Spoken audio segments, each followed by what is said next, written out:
themselves with firearms last year. Over 1,000 more killed themselves without a firearm. Our kids are also increasingly uninterested in going to school, with chronic absenteeism rates in major districts this year reaching as high as 40%. This, unsurprisingly, correlates with kids increasingly engaging in serious criminal behaviors that make it more likely they'll victimize others or become victims of gun violence themselves. You can find far more examples in the last school year of teenagers being shot specifically by armed victims while engaging in criminal activity than of teenagers being shot in schools. So what's the federal role in all of this? Because that's the question. That's why we're all here today, right? Well, we know it doesn't work. Banning certain semi-automatic firearms or standard capacity magazines are not serious solutions, and they're based more on irrational fear than on data or on the Constitution.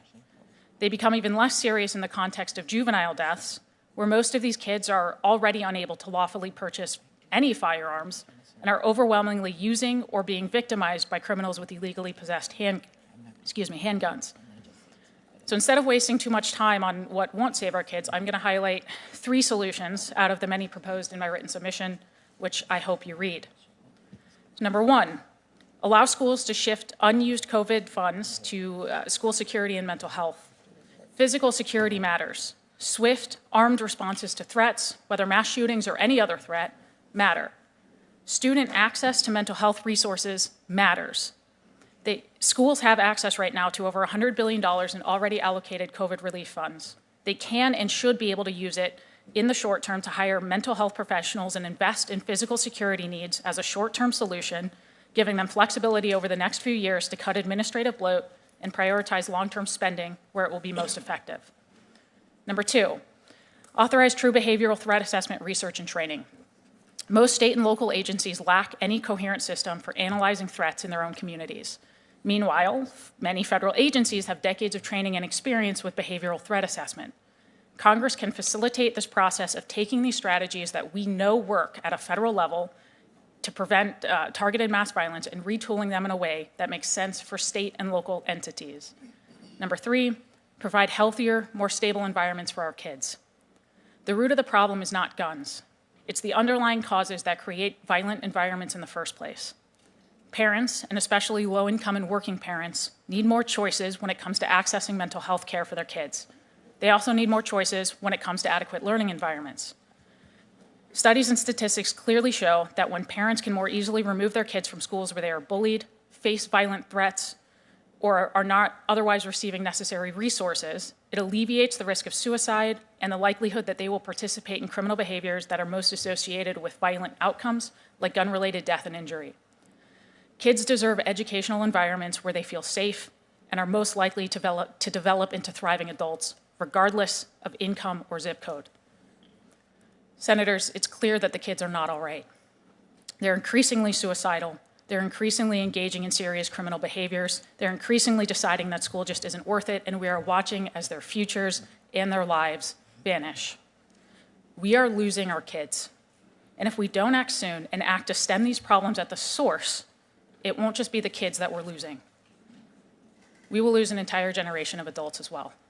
And I look forward to your questions. Thank you, Ms. Swear. Chief Williams. Good morning, Chairman Durbin and Ranking Member Grassley, and distinguished members of this committee. Thank you for the opportunity to participate in today's hearing. Yesterday in Phoenix, the 9th of one of my officers was shot in the line of duty. Had it not been for her vest that she is wearing, I wouldn't be sitting here today. I would be in Phoenix planning for another funeral.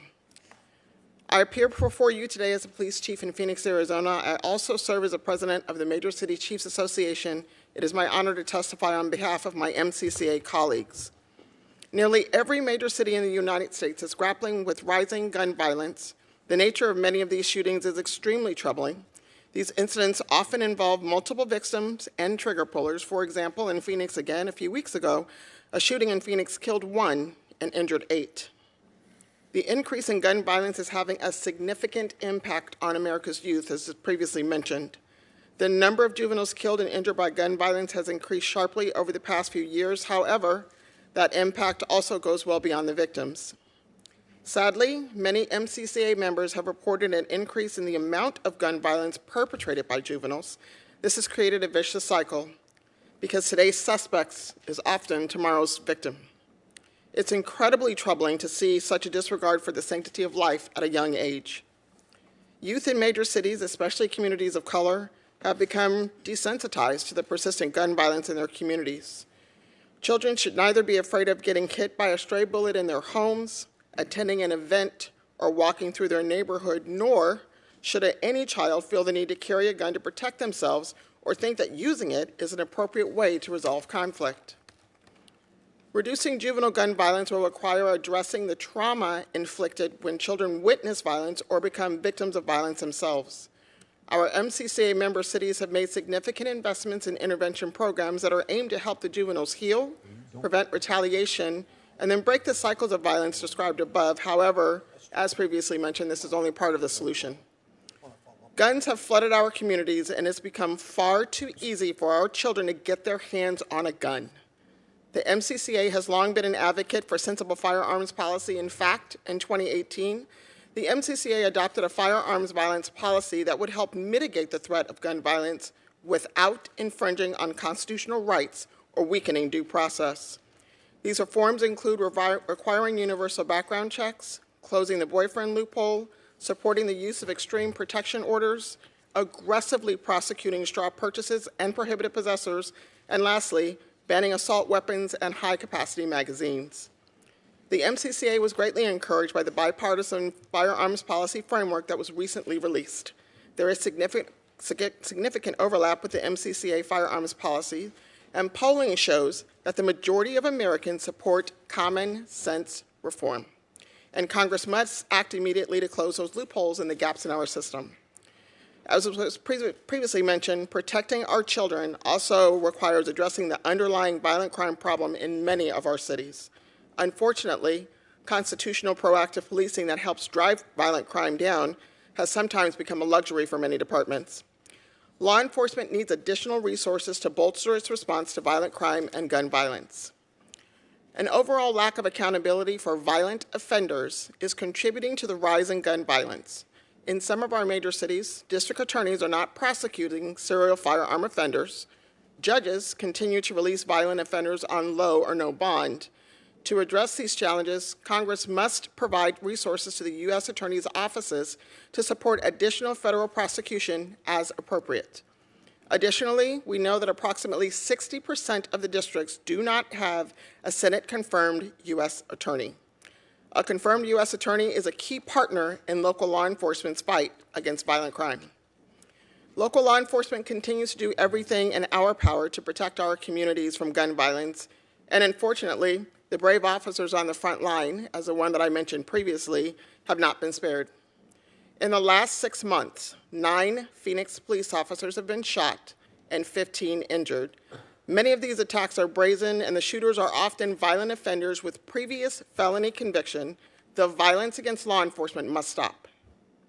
The current gun violence epidemic has been particularly devastating to America's youths. Far too many children have needlessly lost their lives, and countless others have been traumatized. These children are our future, and we must do everything in our power to protect them from the threat of gun violence. The Major City Chiefs Association stands ready to work with you to achieve this goal. Thank you again for this opportunity, and I look forward to any questions the committee may have. Thank you, Chief. And now each member will have 5 minutes to ask questions. I want to start with you, if you don't mind, Chief Williams. Yes, thank you. In the Buffalo situation at the supermarket, there was a retired policeman who was a security guard. Yes, sir. And when the shooter came in with his AR-15 and started shooting randomly the customers in the store, he pulled out his handgun, and he was gunned down by this AR-15 as well. He was clearly outgunned at that scene. That is not an uncommon experience, that many of the police that we count on around this country are being outgunned by the shooters. Is there a response that you would think could make it safer for the police that you represent? So thank you, Chairman Durbin, for that question. We are outgunned. We're outgunned, we're outmanned, we're outstaffed. We do need responsible gun legislation. We do believe that there should be a ban on assault weapons and high-capacity magazines in order for us to properly serve and protect our community. Dr. Szilagyi, you heard Mr. Willingham tell the story of growing up in Chicago and what he's been through and what he's witnessed and what he hears from his friends. Can you tell me a little bit, I think that would fit into the adverse childhood experience for sure, the trauma situation. Can you tell me, I'm trying to look for a hopeful sign here. He's come forward and has made quite a great contribution in his own life toward his college education and his aspirations. What are the hopes of rescuing young people like him who have been exposed to this trauma as they're growing up? Thank you so much for that question, Senator Durbin. And I'd really like to thank Ernest Willingham for his testimony. He represents so many of the youth that I take care of. I've been a foster care, child welfare pediatrician for over 30 years, and one can't do that work without seeing trauma every day, everywhere I look. I do think there's been a pervasive sense of hopelessness among our youth, and that's partly why we're seeing such an increase in youth suicide and youth violence. But you asked about adverse childhood experiences and childhood trauma. And so the studies were done a long time ago now, but they have continued and they've reinforced what we know, that children who have high levels of exposure to adversity, particularly intrafamilial adversity, or stressors outside the family, such as discrimination, bullying, and community violence, have high rates of lifelong mental health, and poor social outcomes. But we also know that young people who grow up in such environments can also do well, but they do well because they have a lot of resources poured into them.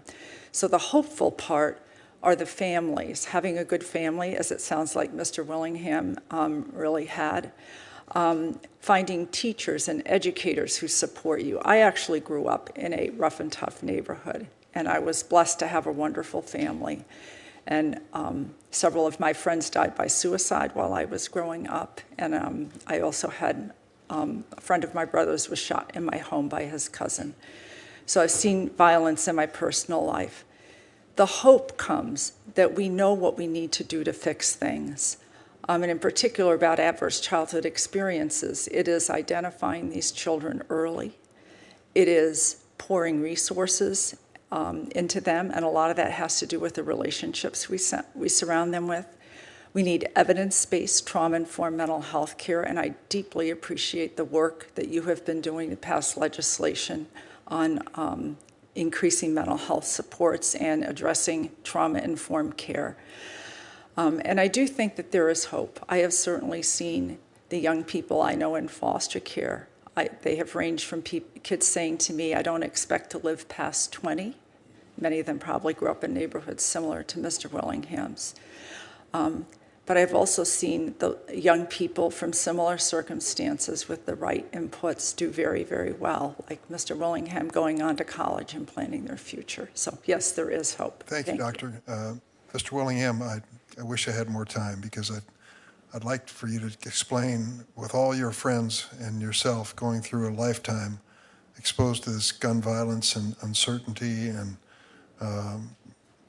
despair in some situations, how you ended up weathering that storm and are moving in the right direction.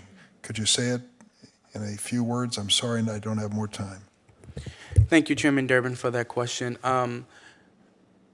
It's as simple as stating, as Dr. Moore explained, having a village. It takes really a village to pour into one child. And having a team of people, a good family, teachers, mentors, all of those different things matter. There are, and I'm not the only one in my neighborhood doing great things. I'm not the only young person in Chicago that has excelled throughout difficult times in their lives. But the reason so many of us have been able to excel in the midst of controversy, in the midst of gun violence, in the midst of just a difficult upbringing is because of the village, because you have a village to help you navigate through high school, help you navigate through college and possible career things, and also just that social and emotional counseling and therapy that you get, and not necessarily from a mental health professional, from someone, a community health worker or an educator in the school or someone at your neighborhood corner store. It literally takes a village to really navigate a child through difficult circumstances. So that's what I can attest to my story. I've heard that phrase before. Thank you very much, Mr. Willingham. Senator Grassley? Max, you've dedicated your life to enhancing safety in schools. I think you've advocated increasing physical security, introducing threat assessment programs, advocating for school resource officers. These programs all serve to deter mass shootings in schools. One of the things that you've advocated is very passionately for is dissemination of best practices in school safeties. I'm proud to co-sponsor a bill named after your son that will codify federal clearinghouse of best practices. How did you come to the conclusion that this vital element of protecting children in schools is an important approach? Thank you, Senator Grassley. After Alex was murdered in the Parkland school shooting, I made it my mission to do everything I could to make sure that this never happened again. And when I traveled the country, the question that I got from a lot of educators were, where are these best practices? And what they were getting was a lot of confusing material from a lot of the different federal agencies. So we had this idea to create a federal school safety clearinghouse. And it's really been a model for what the federal government can do if they all work together. And all of the agencies that work on school safety, so you've got the Department of Education, Department of Health and Human Services, the Department of Justice, and the Department of Homeland Security are now all working together. They're coordinating, they're cooperating, and they have an editorial board. So they've gone through this issue, and everything, all the best practices that schools need are all housed on schoolsafety.gov. Because as I traveled the country, there's a lot of schools that were doing great things, but the problem was that a lot of schools didn't know that, and it was really only contained to the vicinity around that particular area. And so schools need help. Most educators become educators because they want to teach and they want to help children, not because they want to be school security experts. There's only one program that I know of that is the most successful that teaches teachers about school safety in college, and that is at the Indian River State College in Florida. They're doing great things. And I think it's really important that teachers are taught that in college before they become teachers, so that the burden is not on the school district as well. So this clearinghouse that is formed is doing wonderful things. Not only do they have a place to have best practices, they also have a consolidated place for grant dollars. So on the site, school districts can go on their new grant finder tool. There's 40 different programs available and over $2 billion. So I encourage all educators and parents. Parents want information about how to make their schools safe. And that information is all available on schoolsafety.gov. And schools that are curious about what they should do first and where their gaps are, they have a school readiness tool where all they do is they fill out a 10-question questionnaire on the site, and that'll tell them, based on their answers, that'll tell them what they should be doing first, what they should be doing second, where their gaps are in school safety, and then based on their gaps, it directs them to grant dollars. So I really hope that this Congress will pass the Luke and Alex School Safety Act, and that is included in the new bipartisan agreement on gun safety. This will have to be my last question to Max and to Amy. The Threat Assessment Center data shows over 80% of the active shooter events lasting less than 5 minutes. So would both of you tell me, what role do school resource officers serve in mitigating firearm violence in schools? Let's start with Amy. Thank you, Senator. We know that when we've reached the point where it's too late, where we're not talking about prevention, we are talking about an individual who is an active threat to that school, whether because they're a mass shooter or any other threat. And in that moment, what matters is how quickly there is an armed response, an armed confrontation. School resource officers play a role in that armed confrontation because they are the ones on scene. It lessens that amount of time. And you actually saw this in Santa Fe High School several weeks after Parkland. where within under 4 minutes, you had school resource officers draw that shooter's attention to themselves, heroically take on that gunfire. And we would have seen, but for that, a rate of death quite similar to Parkland, but instead it was far less. And we've seen this, I've listed in my written testimony a number of other occasions where school resource officers have been immediately on the scene to confront that threat, again, whether it's a mass shooting or any other threat, because we know that that is in that moment, the thing that matters most is the quickness of that response. Mac, maybe you can give a short response so I don't take time from my colleagues. In Parkland, in just 3 minutes and 51 seconds, 24 people were shot and or killed, including my little boy, Alex. And school resource officers are critical to being on scene. In Florida, we are the only state in the country that we've mandated that every K through 12 school, there has to be an armed security officer. When these incidents happen, the most important thing is that they stop the killing and then stop the dying. And I just wish they were sooner. But all other thing that needs to be addressed is the law enforcement response in Parkland. We had 9 sheriff's office deputies that waited outside. We saw the same thing in Uvalde. Law enforcement needs to do better at the training. When the Broward Sheriff's Office was only conducting active shooter training every 3 years, that is not sufficient. And we saw the result. Thank you. Thank you. We're calling on the Democratic side based on the early bird rule, and next up is Senator Feinstein. Thank you very much, Mr. Chairman. I'd like to use my time, if I may, to make a statement. This country is no stranger to the horror of gun violence and its impact on our nation's children. Just last month in Texas, 19 children and 2 teachers were killed by a teenager with an assault weapon. Only 10 days before that, 10 people were killed at a grocery store in Buffalo by a teenager with an assault weapon. I think we deserve better than this, and I've reintroduced the Age 21 Act. This bill would prohibit the sale of assault weapons and high-capacity magazines to anyone under the age of 21. If this bill had been law, it would have prevented the teenagers in both Buffalo and Uvalde from legally purchasing the weapons they later used to kill a combined 31 people, including 19 children. I really deeply believe, I've been on this committee for a long time, that we need common sense reforms like the Age 21 Act to protect our children. Since 2018, 6 of the 9 deadliest shootings in the United States were committed by someone under the age of 21. That's a fact. The bill has received significant support from both medical professionals and educators, because it would be a big step toward protecting children from gun violence.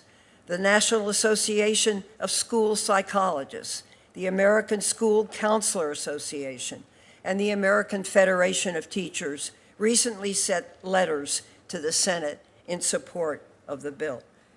So, Dr. Szilagyi and Chief Williams, can you discuss what you have seen in your work between young people having easy access to dangerous firearms and harms caused to children from gun violence? So, Senator, thank you for that question. As I previously mentioned in my oral statement, today's victims is tomorrow's suspects. We're seeing kids as young as 12, 13, and 14 have accessibility to guns and are unafraid to use those weapons in order to hurt or harm individuals in the community. So your point is extremely well taken. When we talk about the age and the accessibilities to weapons, we as a country need to do better, and our children deserve far much better from us. Thank you, Mr. Chairman. That's what I wanted to say. Thank you, Senator Feinstein. Senator Cornyn.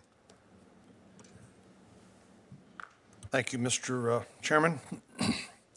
After the shooting in Uvalde, like Buffalo, like Florida, like in Colorado, every time one of these shootings occurs, we hear people say, do something.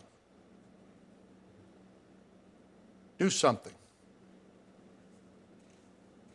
Unfortunately, there are also people who say, do nothing. And I, for one, am not going to be part of that cause as long as parents fear for the safety of their children in their schoolroom and children fear being in the classroom. I firmly believe there are things that we can do that do not infringe the constitutional rights of law-abiding citizens. I don't think we're talking about law-abiding citizens committing mass shootings or committing crimes. We're talking about criminals, we're talking about people with mental health crises, and then we're talking about other things we need to do to harden our schools, to use best practices, and provide resources for our mental health treatment at the community level. I think our mental health delivery system in America is a scandal. And we have a plan. Senator Stabenow, Senator Blunt have a great piece of legislation we hope to be able to pass as soon as next week that would provide massive investment in community-based mental health care. So police have some place to take someone suffering a mental health crisis other than the jail. People suffering mental health crisis have somewhere to go other than the emergency room.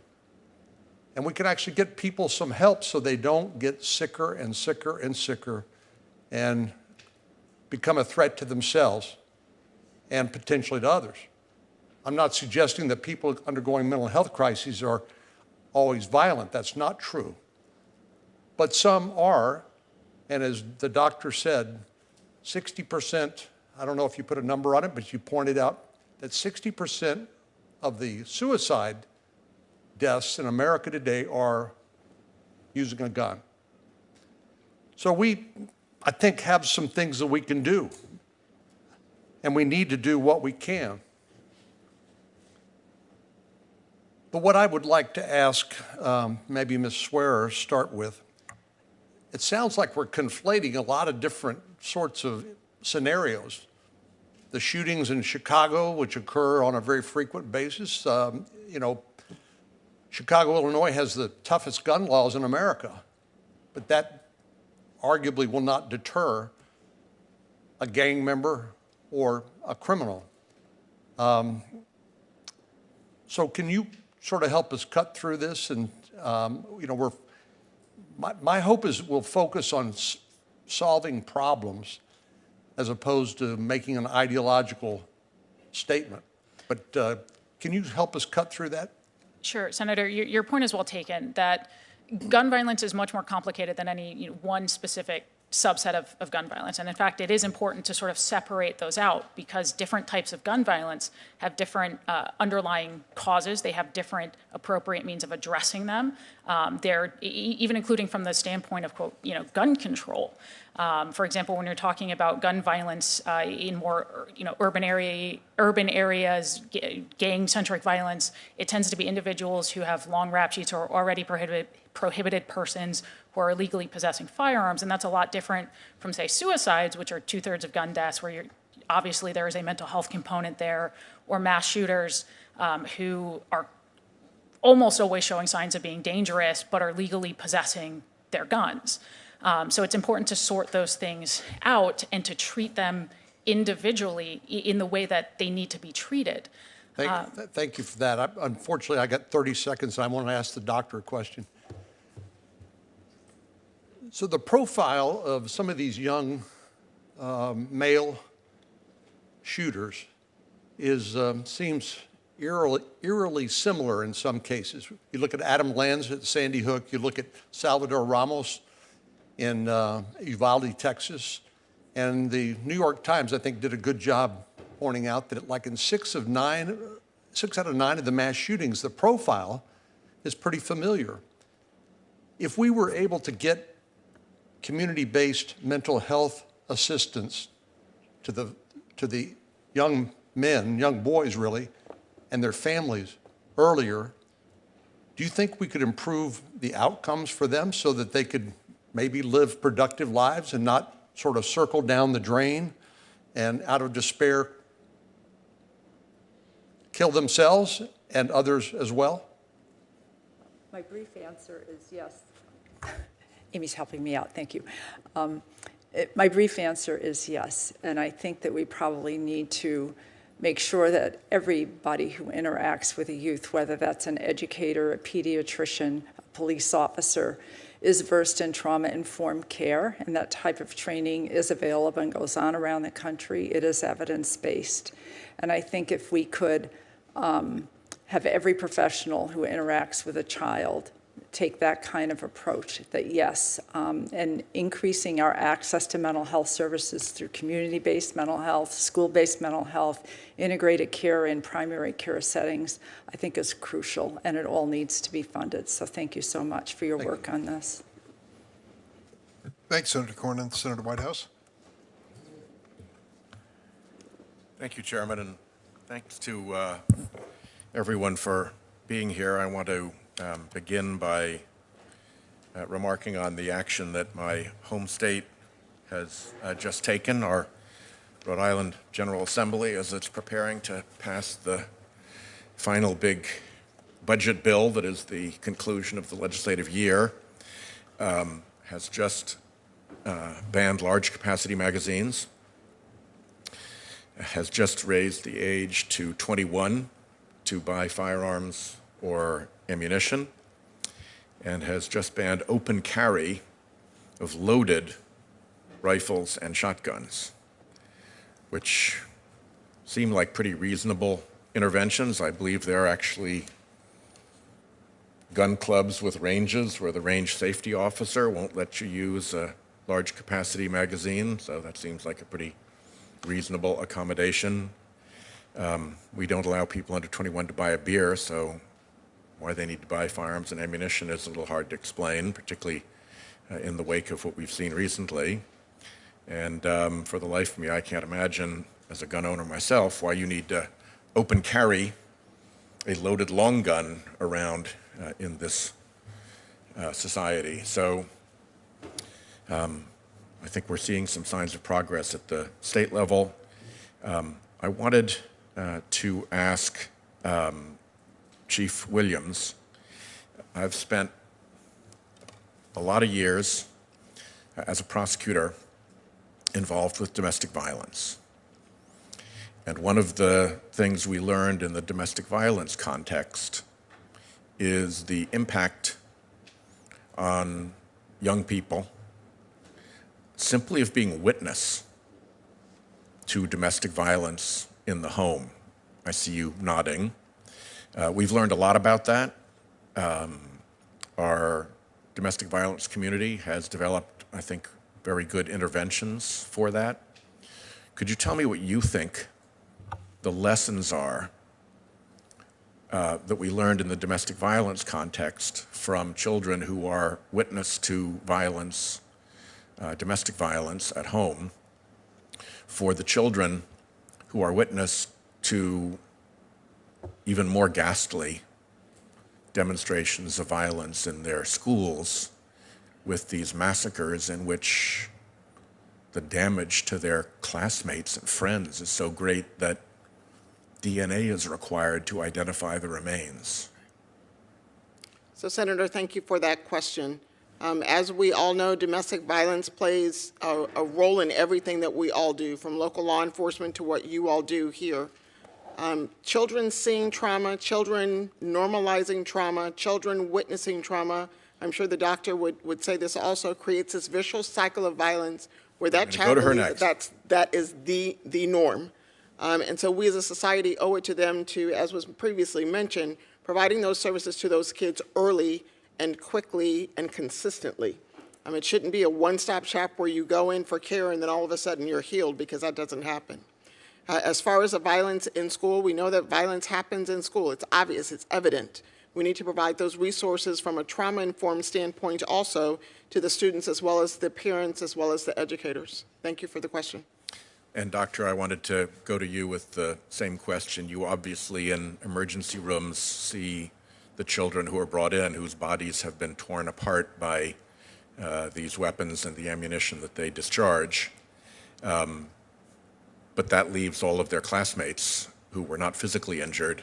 What are your recommendations and advice to this committee regarding what sort of impact what they have witnessed has on the classmates who were not physically injured, and what we need to do to provide supports for those kids and for their families? Thank you for that question. Thank you for that question, Senator Whitehouse. We know the impact of trauma on the brain of any kind, some worse than others. And we know after children have witnessed horrific events like shootings or other horrific events that they live with on a day-by-day basis, like interpersonal violence, that the back part of the brain, the limbic system, goes on hyper alert and kind of trains the brain to always scan for danger. They become hyper vigilant. They become very frightened. They sometimes erupt very quickly because the front part of the brain, which helps us to make judgment and rational decisions, is less well functioning after trauma. We also know that there are ways to help children, and there are numerous evidence-based trauma-informed mental health interventions that we can use to support families in supporting their children and providing therapy to children. Thank you. My time is expired. Thank you very much, Chairman. Thank you, Senator Whitehouse. Senator Booker. Thank you very much, Mr. Chairman. Dr. Szilagyi, I thank you for your commentary. I think Mr. Willingham and I could probably appreciate what it's like to live in a community where you hear gunfire. Mr. Willingham, I know you have the feeling like I do when you know young people who've died. I've lost young men that I've mentored. I've lost kids that I've watched grow up. And I'm tired of seeing sidewalk shrines with teddy bears and candles all around my neighborhood. And to Senator Whitehouse's point, it really is the horror of a family losing a child, but the entire community suffers. Chief, I know you know this, when in communities like mine, when it's 4th of July is coming up, and I know what will happen when fireworks go off. Parents will tell me stories about their kids hiding under beds, calling the police, hiding in closets, and you see what that constant cortisol pumping in the brain does to their development, to their interactions with others. We had a kid bring a gun to school in my city just last week, not because he was seeking to hurt anybody, because he thought he needed it for protection. I have been championing a bill for a long time. It got included in the Build Back Better program called Break the Cycle of Violence Act, and it's for community violence intervention. I'm hoping it makes it into this bipartisan compromise, some resources. I really appreciated the testimony of Ms. Swearer, who we should follow the evidence, follow what works. Well, the data from places like Oakland are amazing with how much we can drop violence. And for instance, funding for hospital-based violence intervention programs that provide intensive counseling, peer support, case management, mediation, social services make a difference. And so I was wondering if you could affirm that. It's not, again, we talk about the guns, which I want to talk about, but we know that for the mental health, for the well-being, for communities that are grappling with this, there are other approaches that show massive reductions in violence. Thank you for that question, Senator Booker. I think that they all have a common thread running through them. Yes, there are evidence-based interventions that have shown tremendous success. And I think the common thread comes out of the science of resilience, where we know that when the brain gets flooded by a hormone called oxytocin, when there's a positive relationship in a child's life or a positive support group, that activates the relationship or the affiliation network of the brain. And that is as much a real network as the trauma network, if we want to think about it that way. And I think, it gives us great cause for optimism that we have these various interventions that we can have been proven in science that are probably working through that network and that can really help the child's brain develop in a way that leads them toward becoming the kind of person Mr. Willingham and yourself have become, even though you've grown up in neighborhoods that people may have lowered their expectations for your outcome. What fear does to a community, not to mention the economic impact. I remember we had a shooting at an IHOP. They canceled their night shift. People lost jobs. It is a horrific thing that it does to our communities. Ms. Ware, I think you'd be surprised at how much we probably agree on from policy-wise.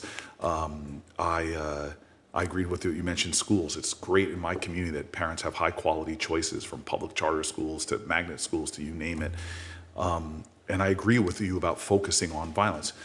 These assault weapons, which I would like to see bans on, they are a very small percentage of the killings. The Shahad, a young man I saw grow up, got killed at the top of my block with an assault weapon, and the officer told me it was like their head exploded.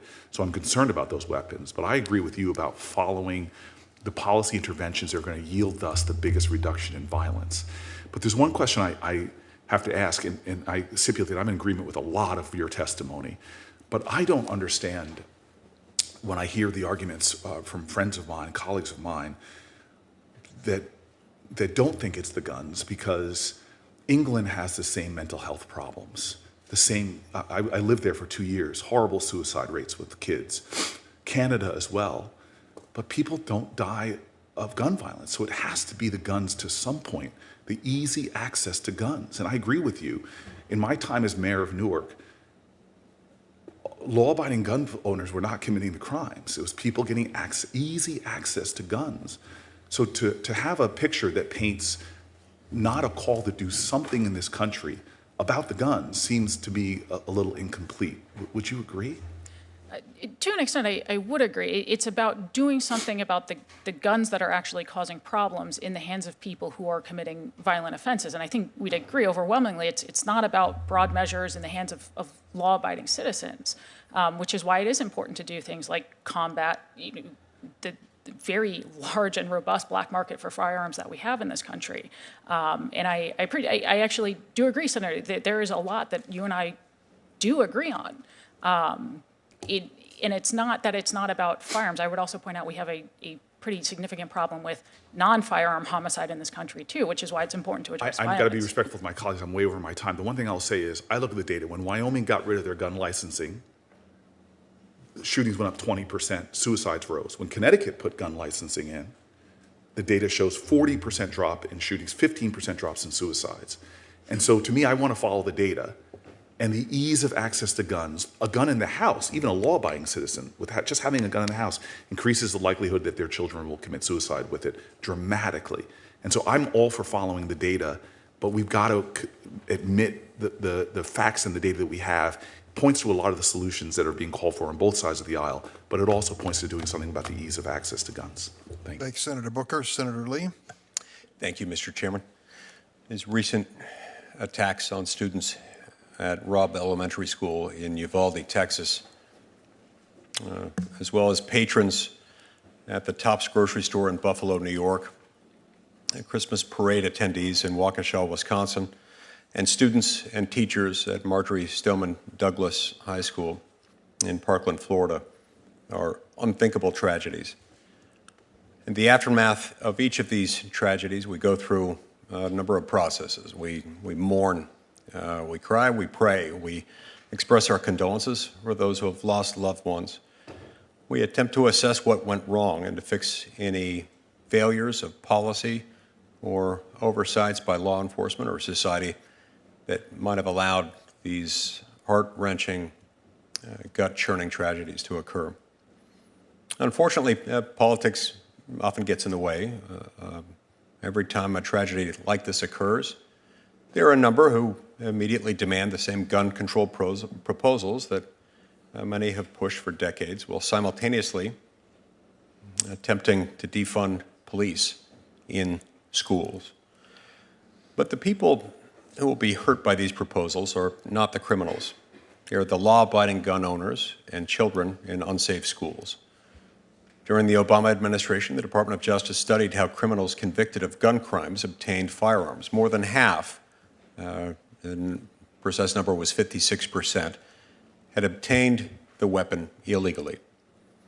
To really address this rise of violent behavior, we need to look at what's causing males in our society to become so angry, isolated, socially detached, that they'll commit these unspeakable, unthinkable horrors. We need to look not just at what caused the tragic school shootings like Uvalde and Parkland, but also what's causing the massive increases in violent crime in large cities across our country, including our nation's capital and cities like San Francisco and Chicago.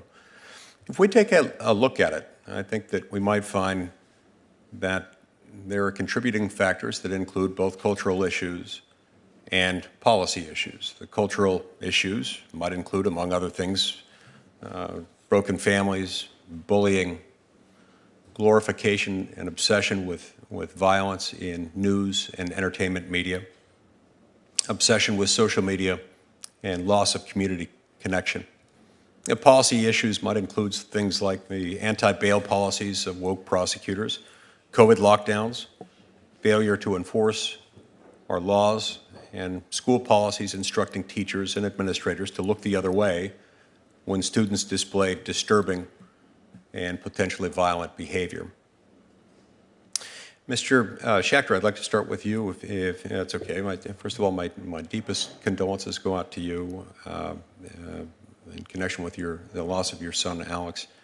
I applaud your efforts to make our schools safer, and I support the Luke and Alex Safe Schools Act, which is something that has been proposed in response to your great work, so thank you for that. Now, following the shooting at Marjory Stoneman Douglas High School, we found that the shooter displayed incredibly troubling and violent behavior.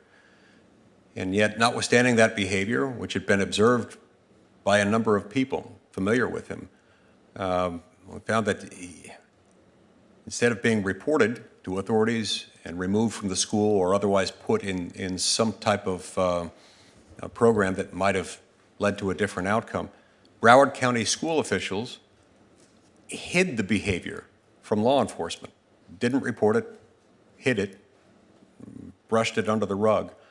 Why would schools hide? Why would they go to such lengths to hide violent behavior? I don't quite understand this. Why wouldn't they just report this troubled, violent individual to law enforcement or otherwise take action?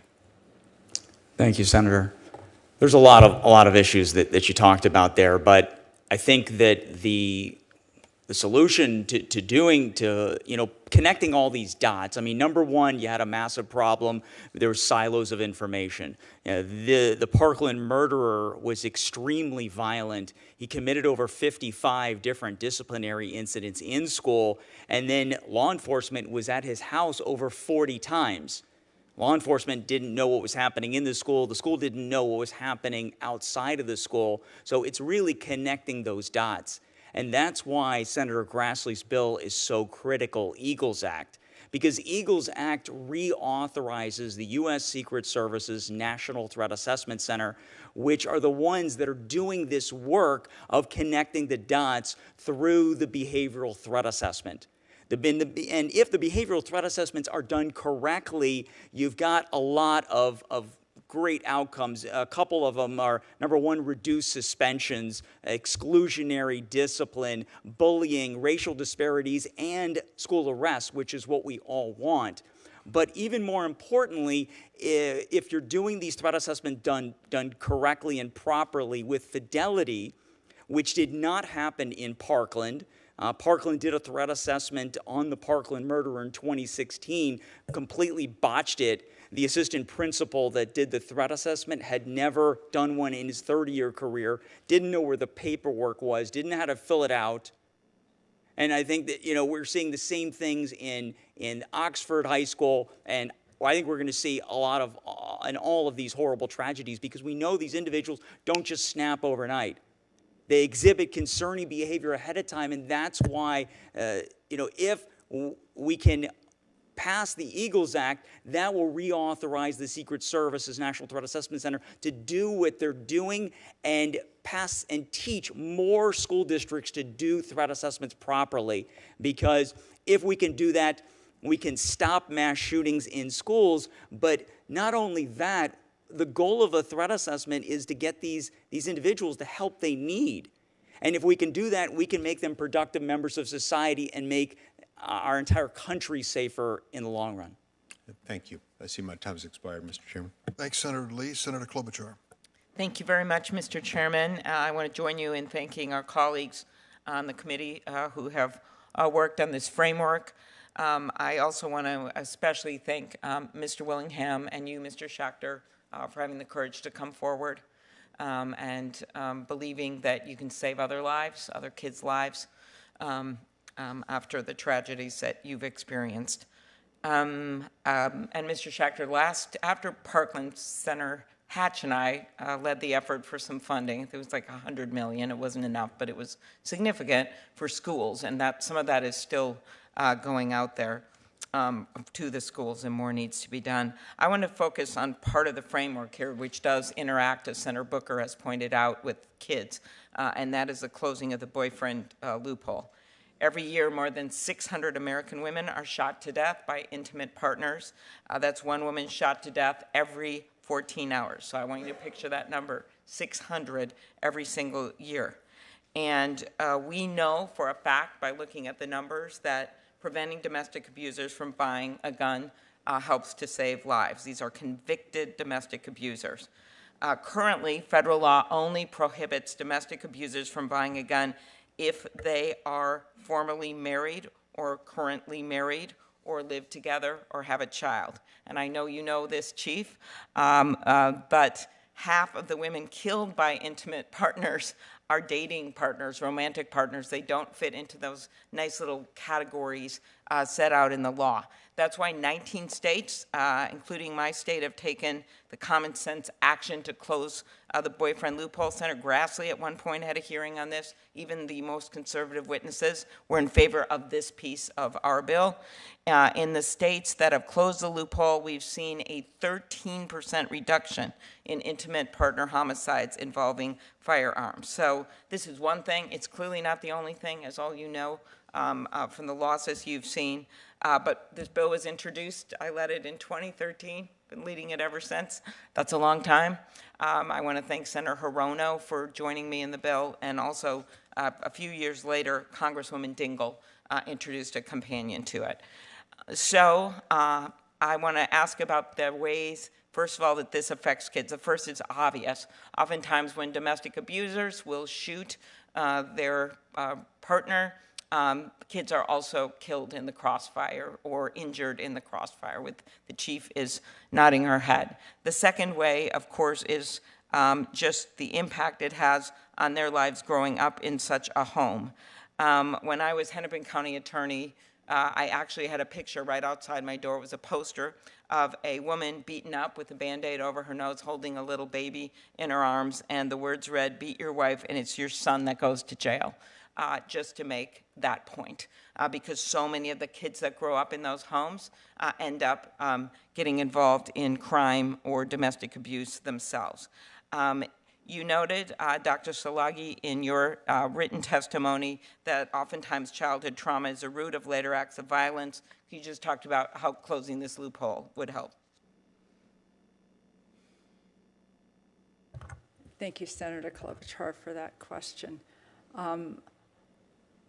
It would really help, I think, if we could identify children and families at risk early. And this is really incumbent upon us as pediatricians, because we meet families early. But it's also incumbent on anybody who works with children and families. I think if we can get the right supports in place for children early, there is evidence showing that we can improve the sense of safety in the home. We can decrease the violence in the home. Removing the person who is being violent is certainly one very important way to do that. But we can use the parent-child relationship to rebuild the child's sense of safety and decrease the impact of trauma on the brain. And it moves the child out of their fight and flight brain into their learning and thinking brain. Okay, thank you very much. One last question, Chief Williams.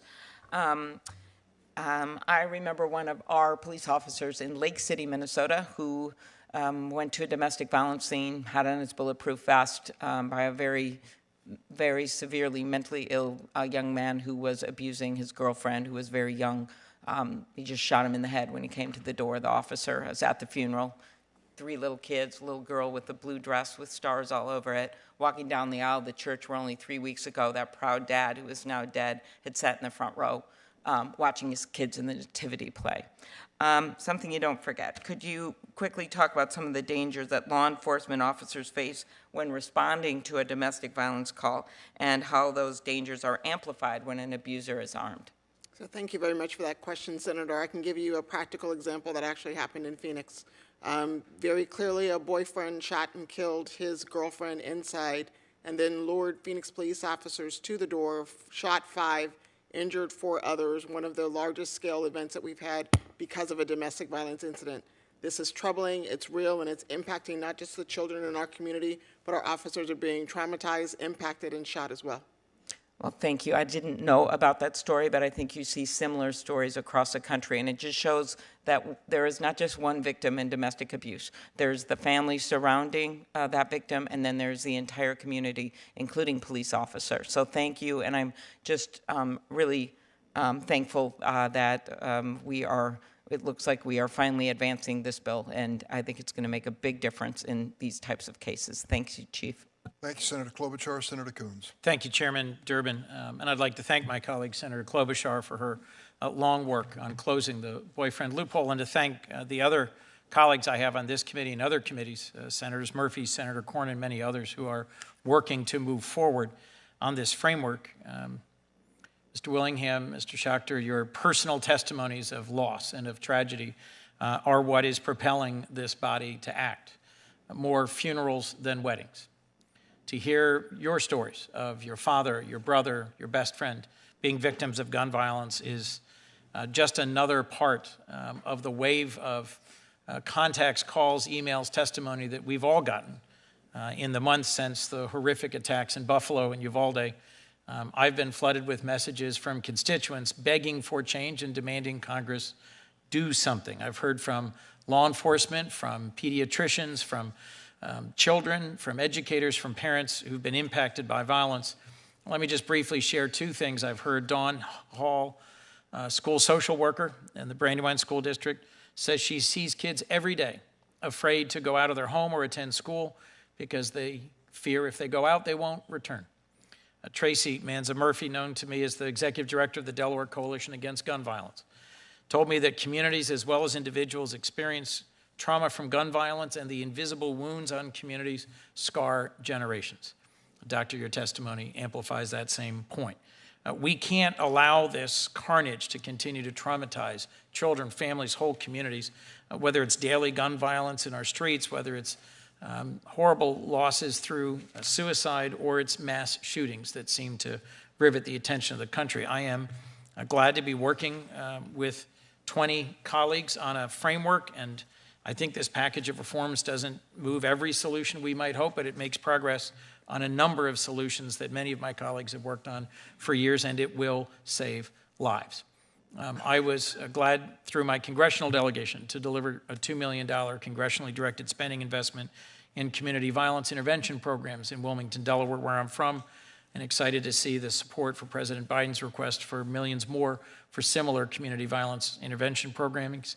I've also been proud to work with Chairman Durbin and Senator Booker on the Preventing and Addressing Trauma with Health Services, or PATHS Act, to surge resources to mental health programs for communities experiencing trauma from gun violence. Let me ask 2 quick questions, if I might. Mr. Willingham, there's been a lot of discussion about mental health solutions to prevent gun violence, but I'd also like to focus on the mental health needs of those who've been indirectly impacted, who are the family members or community members. What kinds of services or programs do you think Congress should support to help children who've experienced gun violence live through and move past their trauma? Thank you, Senator Coons, for the question. And just thank you for just acknowledging that, you know, the secondhand trauma that family, friends, and community members face is definitely important, and it often gets pushed aside and neglected. I think programs as such, like I mentioned in my testimony, like the Chicago Youth Program, for example, me and many other graduates have gone on and graduated from the program, but gone on to do great things in life. Programs like that ensure not only that young people have something to do in their spare time, but also ensure that you have the resources and that you have the network if you are unsure about things, or you need certain things at home, if you need extra resources for school supplies, if you need extra resources for clothing, different things like that, because these are things that goes in a young person's mind. If they're wearing shoes from Target and another student is wearing shoes from Foot Locker, those type of things go into young people's minds every single day. I hear it. I work in a school. I'm not too far out of high school, so I know firsthand about how it feels. But programs as such, like the Chicago Youth Program, definitely has made an impact on my life specifically. Being able to have not only just the physicians and different healthcare professionals to look up to, considering that's the career that I want to go into, but also having them as a resource to talk to about different situations in my neighborhood, and having accessibility to social workers and mental health professionals that can guide and steer me in the direction to make sure that I'm staying on the right track. I hope that answers your question. Investing in both school-based and community-based yes, mental health resources is something we're looking to do. And Mr. Schachter, I appreciated hearing about some of the school safety initiatives that you were advocating for that I will consider more seriously. And Chief, if I might briefly, given the brevity of the time I have left, could you just speak briefly to how gun violence prevention solutions, allowing law enforcement to seek a crisis intervention order, could be a critical part of community policing interventions to prevent further gun violence? So thank you for that question, Senator Coons. Quite frankly, I've been one to stand up and say quite often that the blue suit or the blue uniform or whatever color uniform an officer is wearing is not the right uniform to respond to a mental health crisis. That's why communities, churches, faith-based, you name it, we need those resources available to keep the law enforcement officers available and accessible for violent crime issues versus mental health issues. So the Major City Chiefs Association is definitely an advocate of creating those opportunities for those resources. Thank you. Thank you. Thank you, Mr. Chairman. Thanks, Senator Coons. Senator Blumenthal. Thanks, Mr. Chairman. Thank you to you for your leadership on this issue, and to many of my Judiciary Committee colleagues, and on both sides of the aisle, as you mentioned, Mr. Chairman. I know there has been discussion about the need to intervene and take action when there are warning signs, and so often there are warning signs, the so-called red flags, the evidence of an emergency risk that justify a court order to separate a person from a gun when he says he's going to kill himself or others. And I am very sympathetic to the Eagles Act in its objective of training school officials to identify and intervene, and to other measures that I want to say I think are important to keep in mind and perhaps support. But at the core of protecting people from those shooters who may kill or injure themselves or others is the idea that they have to be separated from the firearm. There has to be some kind of authorization, a court order, after due process, after evidence-based testimony. And that's why Florida's red flag law alone, which has been used more than 8,000 times, has been effective in saving lives, and why I believe so strongly that the proposal that Senator Graham and I have worked on over the years, and we've modified it for this proposal, really has to be integral to moving forward. Just keep in mind, red flag orders can only be temporary at both the emergency stage and after a hearing, notice, an opportunity to be heard. They can only be brought by certain individuals, such as law enforcement. They can only be issued by judges who determine the need for them based on evidence in court. But without this kind of court intervention,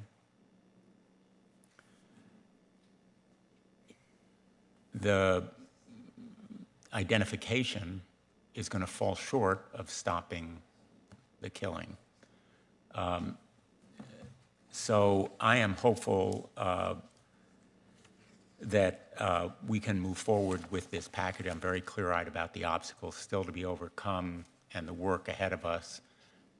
We're on a very tight time schedule, and I am hopeful that we can land a package that truly saves lives. It won't be everything we want or everything we need, but it will be a start. We can build on it and demand more.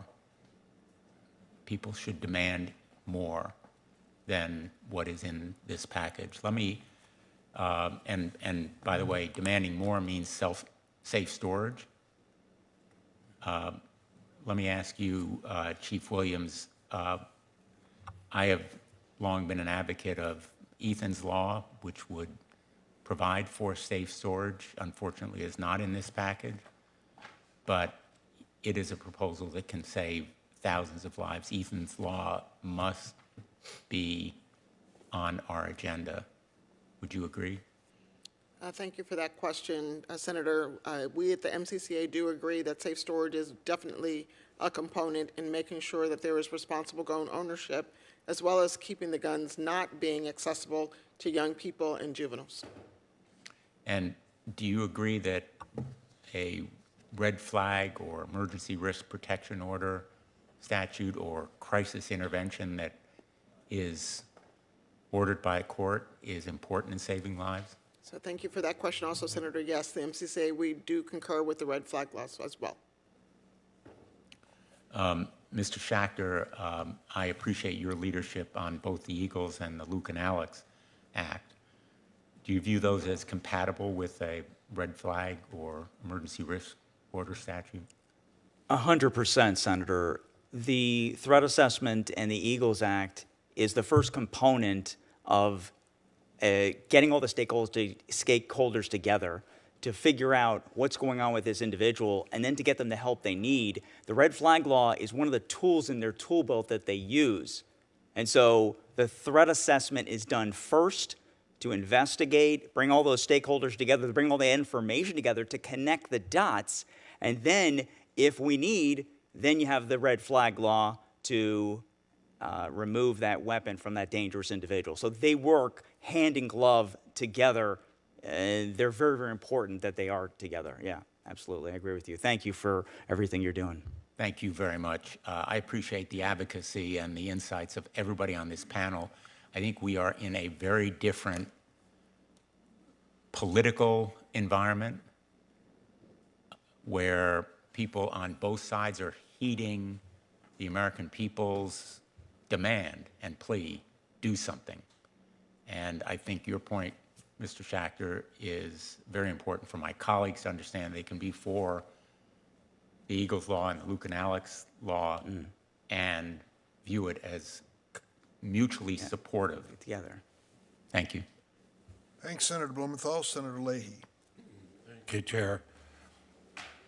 You know, I state the obvious when I say it's been a particularly heavy month for our country.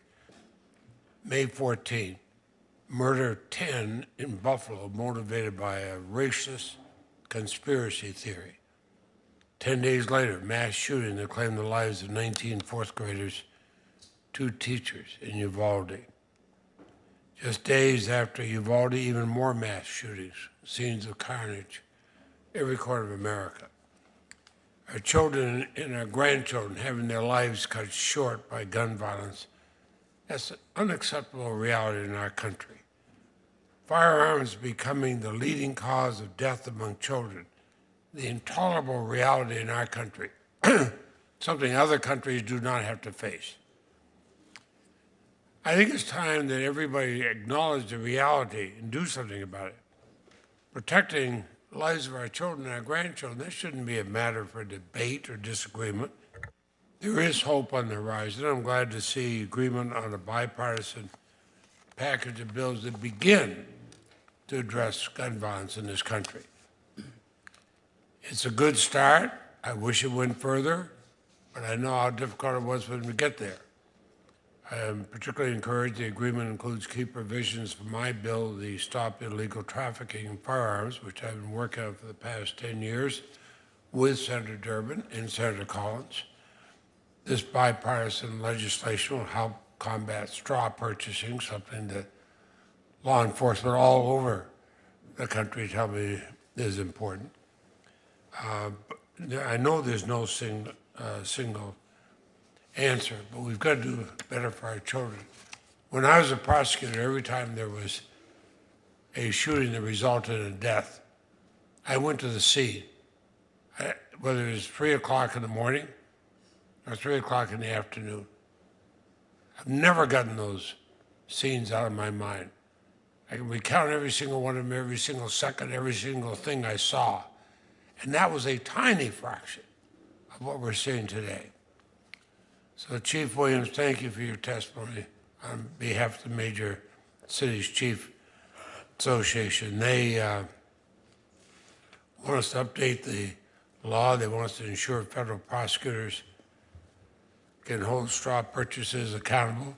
I hear that from the police in my state. What kind of, tell us about the dangers, the real dangers these straw purchases create. So thank you for that question, Senator. At the end of the day, as I previously mentioned, I have had 9 officers shot in 6 months. These individuals that are shooting my officers are not legally purchasing firearms. They are purchasing them illegally, whether it be straw purchases, ghost guns, you name it. It's creating a dynamic that's not just impacting the youth and the young people in our community, it's impacting law enforcement. And sir, if I may, you mentioned the trauma that you are recalling as you go to those scenes. Imagine being a police officer having to go through that instance and those scenes involving yourself and or fellow officers, as well as victims of domestic violence and other victims of gun violence. So it is a problem. It's something that needs to be addressed, and the MCCA strongly advocates for strong prosecution in those cases as well. Thank you, sir. And are you finding that there are drug gangs that use these straw purchases?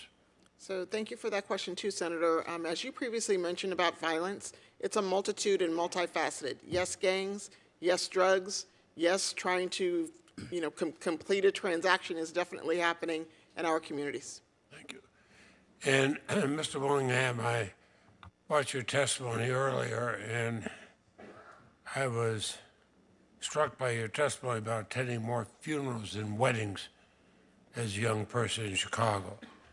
Your fear of being shot if you stayed close to home. I understand you're pursuing a future as a physician. My wife is a medical surgical nurse, and I have a great deal of appreciation for those who seek jobs in the medical field. Doctor, I include you. What's the main message you want to leave with us? If there's one thing you want every member of Congress to hear, what do you hope your life story tells us? And just, thank you, Senator, for the question. And just so I have a clear understanding, in terms of my life story or in terms of the message that I want to leave? The message you want to leave. Well,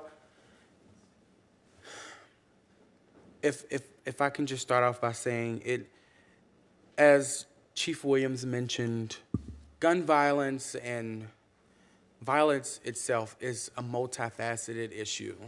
And there are multiple ways to tackle it, multiple avenues that we can take. And mental health is definitely a big concern and has been, especially through the pandemic.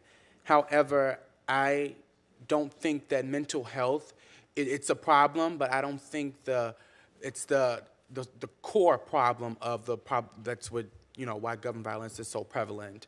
The problem is, committee members, is that the mental health professionals that are present in communities that are suffering from gun violence all look like you. They don't look like me.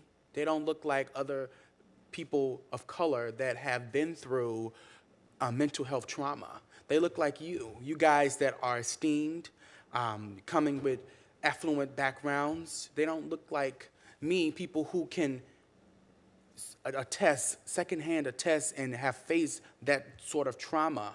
So in addition to legislation revolving around gun control, we need more mental health professionals, not just mental health professionals, but mental health professionals that, one, looks like the people that they're serving. Because how does it look that a person that doesn't look like me can come and tell me something about gun violence and you've never experienced it? You don't know the first thing about gun violence, and you don't know the first thing of how it feels to be affected by it. And you're not living in the community. You have never dealt with it. So that's the message that I want to leave off on today, Senator. Thank you for your question. Thank you, Chair. I understand Senator Ossoff has an agreement to go next with Senator Padilla and Senator Cruz. Senator Ossoff. Thank you, Mr. Chairman, and thank you, Senators Padilla and Cruz, for allowing that. Reflecting on and preparing for this hearing, and I thank our panelists for your testimony. My wife and I welcomed a baby daughter into the world in December, so she's just past her 6th month. My appreciation for the extraordinary, heart-wrenching, unimaginable pain of those who lose their children has been magnified and deeply affected by the experience of parenthood. And so whether it's the parents of those killed in Texas or the parents of the children taken from us, taken from all of us, all of their potential extinguished, their lives of limitless possibility cut short, the pain of parents every day losing children to gun violence. Now the #1 cause of death for American children, babies, it's profound. I thank you all for being here. I'm going to just take my remaining time and read into the record some statements of experience by doctors in the state of Georgia who have treated babies and children who are victims of gun violence. This submitted by Dr. Sally Goza of Fayetteville, general pediatrician. The mom loaded her 3 children in the car to go to the dentist one morning. On the way, she heard a pop, looked in the rearview mirror, and saw her 3-year-old slumped over with a gun in her hand. She had found a gun left by her dad's friend under the seat and shot herself in the head. These submitted by Dr. Nabia Mahmood, pediatric critical care, Atlanta, Georgia. Quote, "I lost a sweet 6-year-old one day. She and her younger brother were waiting in the car as their mother worked under the hood, trying to figure out why the car wouldn't start. As curious children do, the 4-year-old boy got bored and jumped out of his car seat. He found a loaded handgun in the glove box and unwittingly fired it, hitting his sister directly through the right eye. I declared her brain dead just a few days after she arrived at the pediatric ICU, while the family still reeled from the loss of their child and their worry over the effect this tragedy would have on her brother." She continues, "One night I was alerted to a trauma being flown in. A 7-year-old boy had been shot while playing in his front yard. He was simply too sick to survive. His heart had stopped multiple times, and the lack of oxygen irreparably damaged his organs. When his heart finally stopped for the last time, his mother screamed and begged me to bring him back. The whole team cried as we told her there was nothing more we could do." She continues, "I I remember the 9-month-old baby who underwent hand and brain surgery in the same night. She was riding in a car and her mother when their car was sprayed with bullets. She had her tiny hand in the air. The bullet went through her hand and into her head. She probably saved her own life. The bullet's trajectory went through her brain, but missed the most important structures. She survived, but with significant neurologic deficits. I really, Mr. Chairman, commend the senators leading these bipartisan efforts. I pray that we will get a result that saves the lives of babies and children in this country. Thank you all for being with us, and I yield. Thank you, Senator Ossoff. Senator Cruz. Thank you, Mr. Chairman. Thank you to each of the witnesses for being here today.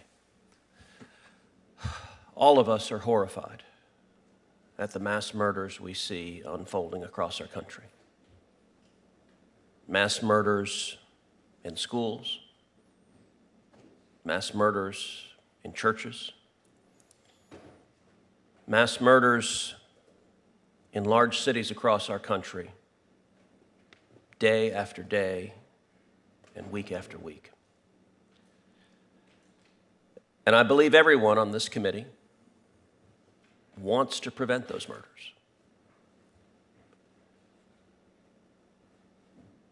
In Texas, we've seen these horrific acts of evil repeatedly. I was in Uvalde the day after the shooting. I've seen the agony of the parents, of the teachers, of the school officials, of the law enforcement, of the grandparents of the entire community torn to pieces. I was in Santa Fe within about an hour of that horrific mass murder. I was in Sutherland Springs the day after that horrific shooting. I stood in that beautiful sanctuary and saw the chaos, saw the pews thrown to the side, saw the blood still pooled where innocent people had been murdered, innocent people down to an 18-month-old toddler shot and killed. I saw shattered cell phones covered in blood. I was in El Paso. I was in Midland, Odessa. I was in Dallas. Over and over again, we have seen these horrific crimes. And whenever they happen, there is a call that predictably comes out. A call of do something. Now listen, I agree with that call. I agree we need to do something. But I also believe we need to do something that actually will work, that will stop the next mass murder, that will keep people safe. I don't want to have to see another parent like Mr. Schachter who lost his son. The pain and agony you've experienced and far too many others have experienced. It is the worst nightmare for any parent. If we want to stop these murders, we know the approach that actually works. The approach that actually works is twofold. Number one, focus on the bad guys. Focus on the criminals. Focus on the felons and fugitives and those with serious mental illness that try to illegally buy firearms. Prosecute them and put them in jail. Get them off the streets. It also means that when people carry out crimes with firearms, prosecute them and lock them up. Make it a priority. You bring a gun to a crime and you are doing hard time.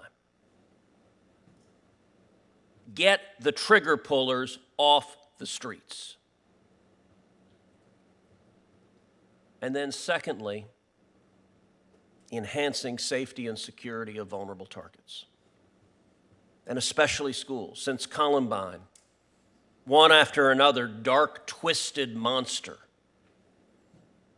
has decided the way he can achieve what he thinks is immortality is go and murder little children. Now, I will note that I make it a policy never to say the names of any of these shooters, and I would encourage every member of this committee and every member of the press, these evil bastards deserve to be forgotten forever. But we can do a lot more to make our schools safer. Mr. Schachter, thank you for your efforts pushing common sense legislation to make schools safer. I think the legislation you're fighting for makes a lot of sense. Repeatedly, I've introduced legislation to go after the criminals, to go after the felons and fugitives and those with serious mental illness, to prosecute them when they illegally buy firearms, to get them off the street, to prosecute the gun criminals, and to provide resources to schools, to make schools safer, to install safety equipment in schools. You and I sat down, Mr. Schachter, in my office, and we talked about how frustrating, how maddening it is that at schools we keep seeing the same pattern over and over again. The monster in Parkland went through an unlocked back door. The monster in Santa Fe went through an unlocked back door. The monster in Uvalde went through an open back door. We keep having the same vulnerabilities and not fixing them. Repeatedly, I've introduced legislation to provide funding to put security equipment on campus, and the most important security tool we can have is armed law enforcement on campus. In Uvalde, if that door had been locked and shut, if there had been a single entrance like we have at a bank, like we have at a federal building, and if there had been armed police officers at that single entrance, when that monster arrived, those police officers could have stopped him, could have shot him, could have killed him before he murdered 19 students and 2 teachers. I hope and pray that finally this time we won't see partisan posturing. We won't see politicians trying to disarm law-abiding citizens, but we'll come together and say, let's focus on what works, let's focus on the bad guys, and let's make our schools safer. Thank you. Senator Padilla. Thank you, Mr. Chair. If I observe accurately, I may be the last senator to ask some questions, and I may ask for an indulgence of an extra minute or two to not just questions, but begin by addressing Mr. Willingham. I see you. I hear you. I feel you. I appreciate an observation, commentary you made just a few minutes ago about the senators up here on the dais, and by and large, I agree. I think this committee has done a tremendous amount of work in diversifying the federal judiciary to confirm nominees to the federal bench that are much more diverse than has been the case in the past, to bring important perspectives, not just from a gender, ethnic perspective, but professional experience and life experience. And many of us are actively working to, over time, further and better diversify the United States Senate and Congress as a whole to bring more perspectives and life experience, because I share yours. When you get home, I invite you to Google Pacoima, California, 1980s, because that's where I grew up. If you really want me to describe it, years ago there was this movie, Boys in the Hood. You might have heard about it. More recently, Straight Outta Compton. I didn't grow up in Compton, but just watch those opening scenes and you get a flavor for where and how I grew up. Just so you know, that perspective is present up here on the dais. Mr. Chair, as you know, because I talk about it often, I'm not just here as a United States Senator, I'm here as a father of 3 school-aged children. And so my heart remains broken for the families and the friends of the victims in Uvalde, Texas. And as we continue to learn more about how law enforcement responded to the active shooter and more about the school security apparatus, there's a lot to unpack there still, but we cannot let that distract from the underlying issues of unfettered access to guns. So that's why I too am encouraged by the progress that seems to be being made on a bipartisan basis here in the Senate, and look forward to supporting the legislative framework that was announced this last weekend that will, among other things, close the boyfriend loophole that Senator Klobuchar talked about, invest significantly in mental health, and I have a question on that here in a minute. Would also enhance background checks for buyers under the age of 21, among other things. Senator Murphy on our side of the aisle has done a tremendous job, and I want to give credit to Senator Cornyn, who spoke earlier, for leading the Republican side of these negotiations, because we do owe it, not just to the community of Uvalde and the families there, but for the communities across the country who have for too long been impacted by senseless gun violence. We owe it to them to take action. And what I am confident we will achieve here in the days and couple weeks ahead will still leave us with more work to do. It will still leave us with more work to do. My first question is in regards to access to guns. Over the years, we've seen a growing threat posed by at-home kits used by many to build untraceable guns. So we're talking a lot about retailers and how old you have to be, background checks, etc. But ghost guns are a growing challenge. Less than 1 week after the tragedy in Uvalde, a 16-year-old boy was arrested in Berkeley, California, my home state, following reports that he was attempting to recruit students to attack a local high school. Upon searching his home, officers found parts to build rifles. They found explosives and various knives, all of which he had legally attained. Shortly thereafter, officers also arrested a 17-year-old boy in Menifee County for threatening to shoot up a school and being in possession of a ghost gun. My question, Chief Williams, I see you nodding, is for you. In your written testimony, you state that Congress must ensure that law enforcement has the tools and authorities it needs to mitigate the threat posed by privately manufactured firearms. Besides establishing a penalty for possessing a ghost gun, what else would you urge Congress to do? Senator, thank you for that question. It's actually a very good question. We have a strong partnership with the Alcohol, Tobacco, and Firearms, or the ATF. Local and law enforcement, because of our resources that we don't have, we have to engage more with the ATF. So Marvin Richardson, if I may put that on the record, has been an amazing lead in that cause. What I would advocate in answering your question is creating dynamics where we are able to, as law enforcement, trace those ghost guns and trace those parts that go to make the ghost guns. And once that tracing happens, be able to link that person and strongly prosecute them. So, thank you. And we may have some follow-up on that topic, but I do want to just add for the record that California is one of the states that does have an assault weapons ban that is seeking to raise the age of being able to purchase a firearm from 18 to 21 and other protections. And as a result, there's 8.5 gun deaths per 100,000 population in the state of California, 38% less than the national average, which is 13.7, and approximately 40% less than it is in Texas, where it's 14.2. So yes, smart gun safety laws do work, but they're not as effective as they can be when it's only state by state.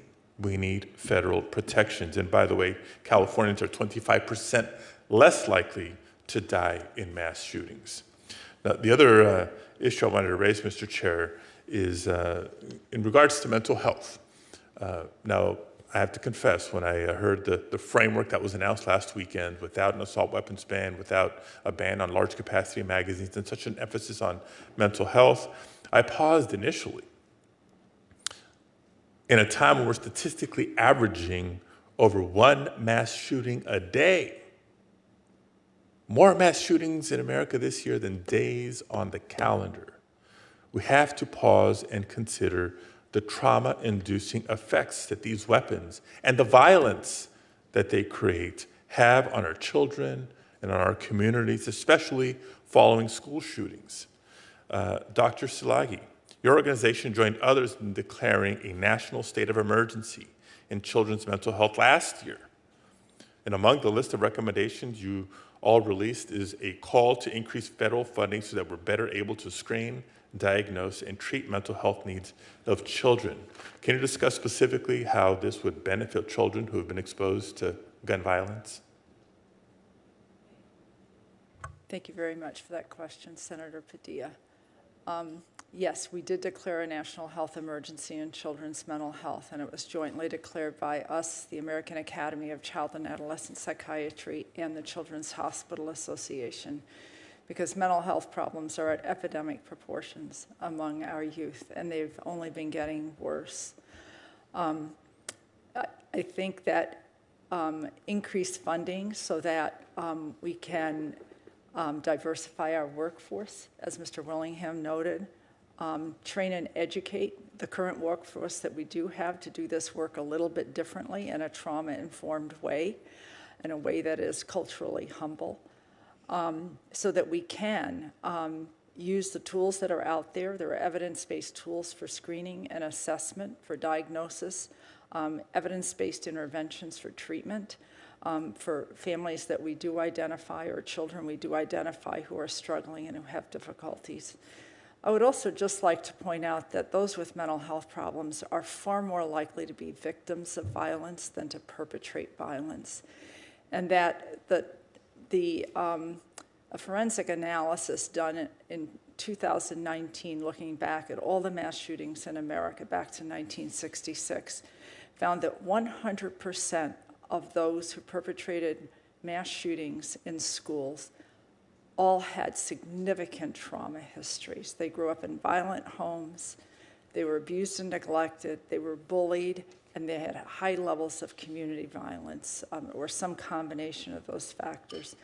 So I think having the right tools will help us. We also do need more funding for community-based health centers, as was noted today, school-based mental health, and integrated care in our primary care settings. I think there are a lot of things we can do. I think everybody in this room knows that a complex problem doesn't have a simple solution, and I think all the multi-pronged efforts around improved mental health services, building safe schools that are physically safe and emotionally safe, sensible gun laws, and safe gun storage are all components of that complex. My wife, Angela, is a mental health advocate, so she's educated me well, and I thank you for your comments. Mr. Chair, I'll just end with this. I mentioned that when I first heard the framework, I had the pause of such a focus on mental health, which it was a crisis before the COVID-19 pandemic.